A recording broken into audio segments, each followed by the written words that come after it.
Okay, today we're going to take a look at another time-dependent model and explore the further some of the 2D modeling capabilities in COMSOL.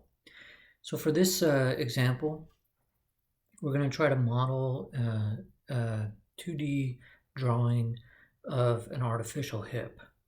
So an artificial hip is something that patients get, an implant that patients get in their leg if their femur, the femur head, if the is broken or diseased such that it needs to be replaced, you can get an artificial hip.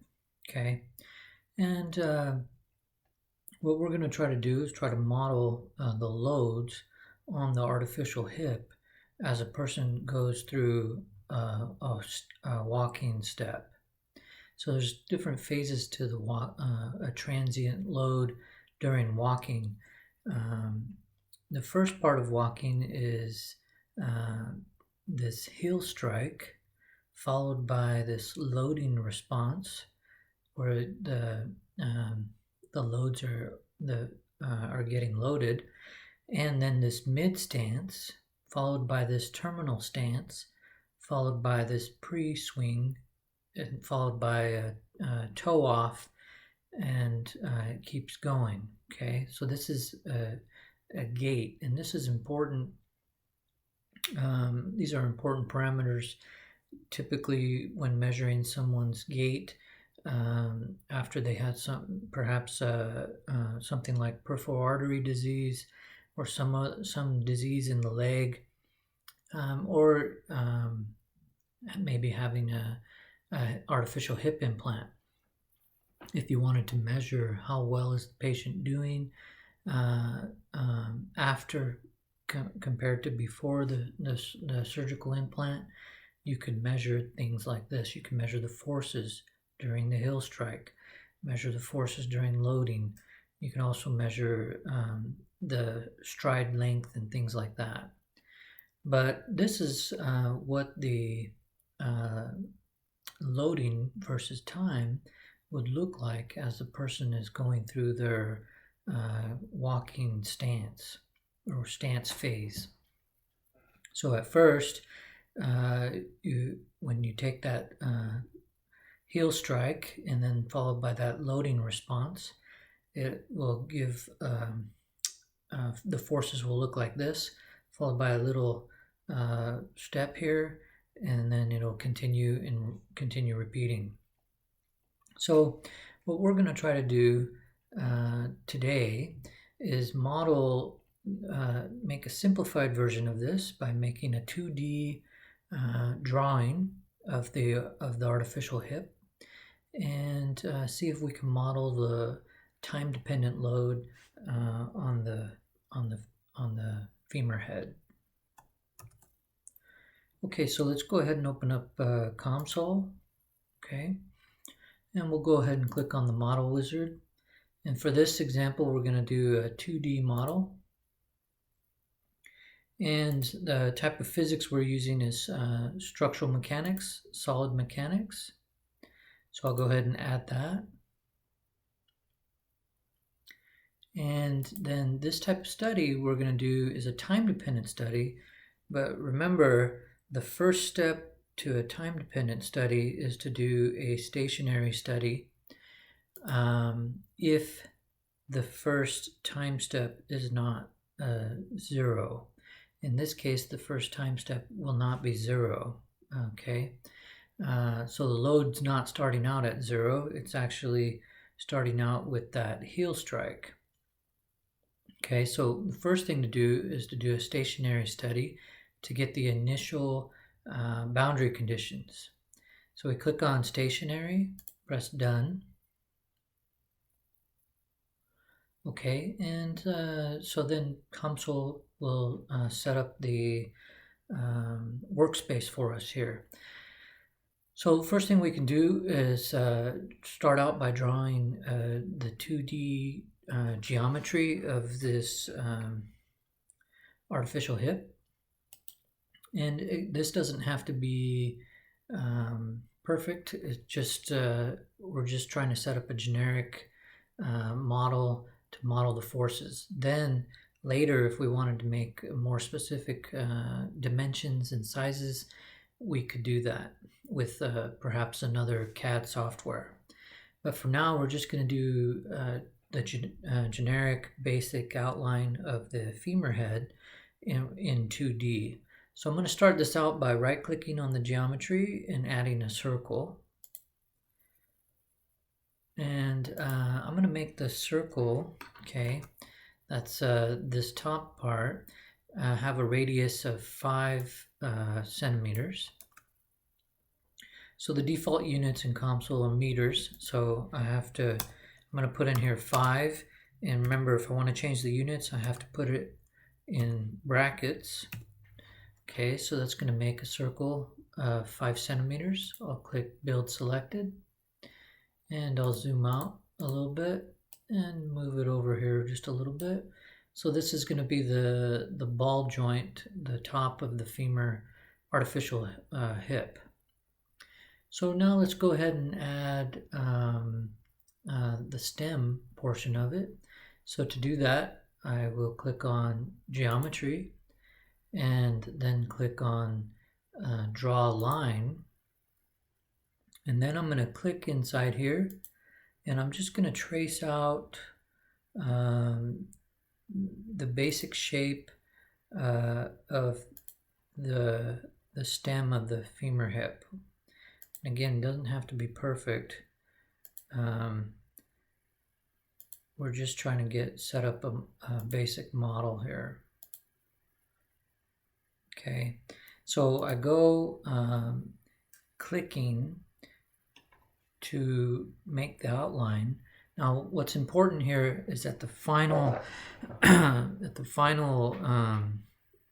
or second to last click, you need to right click so that it closes. So I'm just going to come out here somewhere and just right click, and it'll close all the points for you.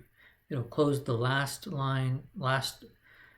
point to the first point. Okay, so that's how you finish that out. Okay, so there's my basic geometry. Again, doesn't have to look perfect. And then I'll go ahead and set up some material properties by adding a material. And let's add, since this is just an example, let's just add structural steel. Add it to component 1. I'll go ahead and close this. So we've added the material properties. Then I'll go ahead and add a fixed constraint for the first boundary condition. And let's make the first fixed constraint down here as if it's fixed to the bone here. And then I'll right click and I'll add a boundary load.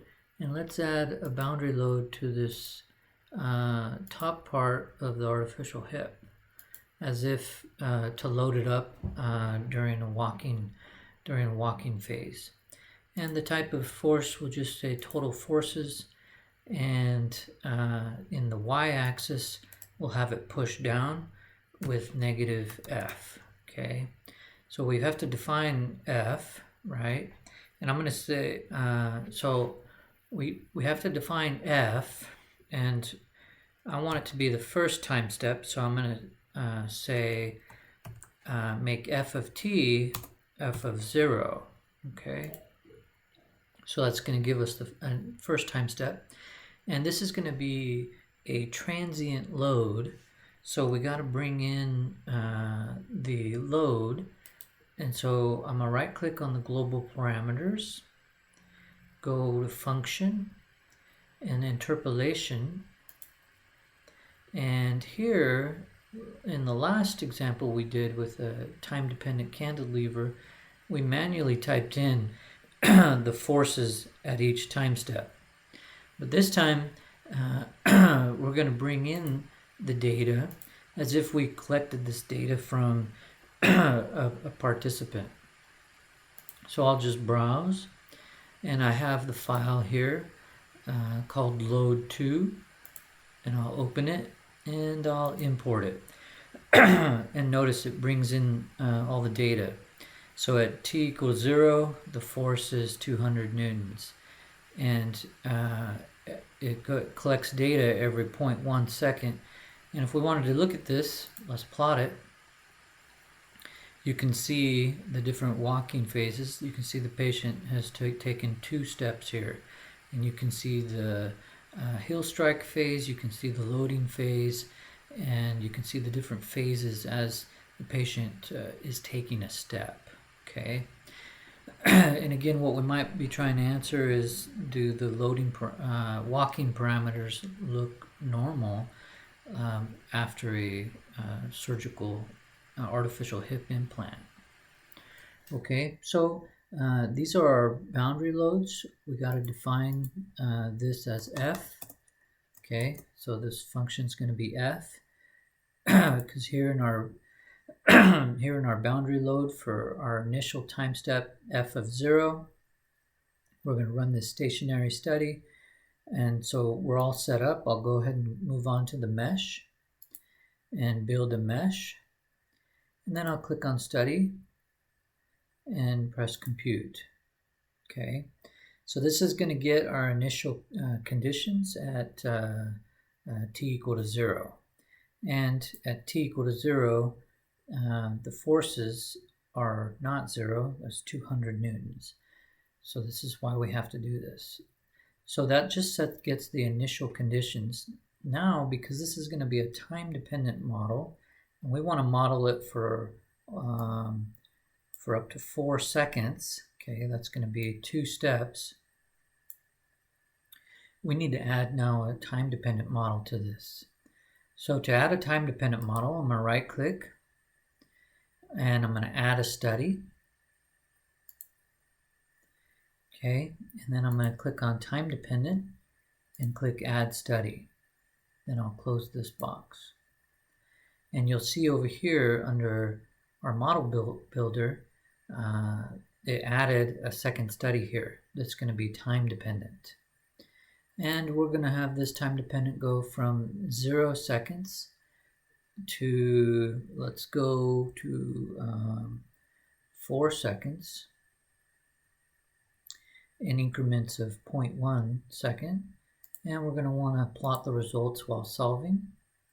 Okay, and we're going to remember we need to get the initial values. Since the initial force is not 0, we need to get that initial value from the initial solution. Okay, so I click on solution, and I need to get it from the first study, this first stationary study. And I'll click on the same for this one and change it to get the solution from study 1. Okay, and we're all set up, but I got to come back here to our boundary load and make this f of 0 f of t, so it gets all the time steps. Okay, remember there's going to be all of this data that it's got to go through. Okay, so now I'm all set up. Go to study 2, which is my time dependent study, press compute, and we'll let it compute, and it's done computing. And if I want to visualize this, we can click on this tab and then click on a player, and let's take a look at the results and see how it turns out. And from this, let me try zooming in. I'll click on zoom extents. Let me go back here. Click on zoom extents. Okay, and I'll make another player, another video. There we go. You can see the time dependent load and I'll have this play repeatedly. So I'll click on repeat here, and then I'll press play. Okay, you can see the heel strike, you can see the loading phase, and you can see the different phases of the gait as the person goes through their step, as they're if they're having an artificial hip inside their leg. Okay, so that's how we set up our time-dependent model. And again, this one's just another example. And in this example, I showed you guys how to bring in data as if you're getting data from a subject or a participant in a study, and you have maybe sensors hooked up to them, and you're measuring their gait, the forces as they walk, and you want to bring in that data. You don't have to type it in, and set up the study, and you can look at you can visualize results from here. You can then let's take a look at, if we wanted to look at the results of plotting how much displacement occurs here. So to do that, I could always plot the maximum minimum if I'm interested in maximum minimum von Mises stresses occurring, or maximum minimum displacement. Or if I wanted to plot just a 1D plot group, I could do that. Right click and let's get the data from a point on the graph. And let's just get the data from this top point here. So you'll see that's point number 3. Okay, and let me just check here.